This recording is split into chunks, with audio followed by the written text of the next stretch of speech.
కరీంనగర్ జిల్లా Jawahar Nagar police station పరిధిలో వికలాంగుల colony, Adarsh colony, Rachakonda commissioner ఆదేశాల మేరకు సుమారు 130 మంది పోలీసు బలగాలతో కాటన్ సెర్చ్ నిర్వహించిన మల్కాజ్గిరి డీసీపీ పద్మజారెడ్డి.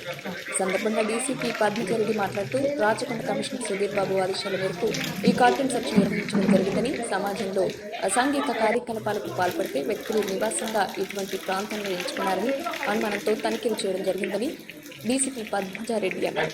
ఇటువంటి కార్యకలాపాలను చేపట్టే వారికి ఇండ్లను అద్దెకి ఇవ్వాలన్నా సరే ప్రజలు ఆలోచించాలి.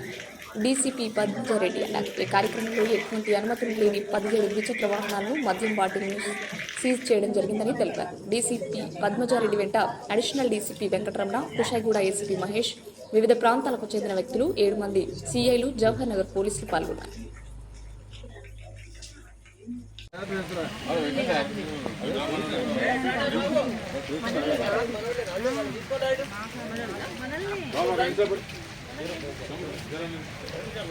వాళ్ళు ఏరియాలో ఉంటున్నారని చెప్పి దాని గురించి కూడా మేము మా మేడం గారు స్పెషల్ రైట్స్ గురించి ఇప్పుడే చెప్పడం జరిగింది. వాళ్ళను ఖచ్చితంగా మీరు ఏదైనా ఇన్ఫర్మేషన్ ఇచ్చినప్పుడు మేము మిమ్మల్ని కూడా గోప్యంగా ఉంచుకోవడం జరుగుతుంది.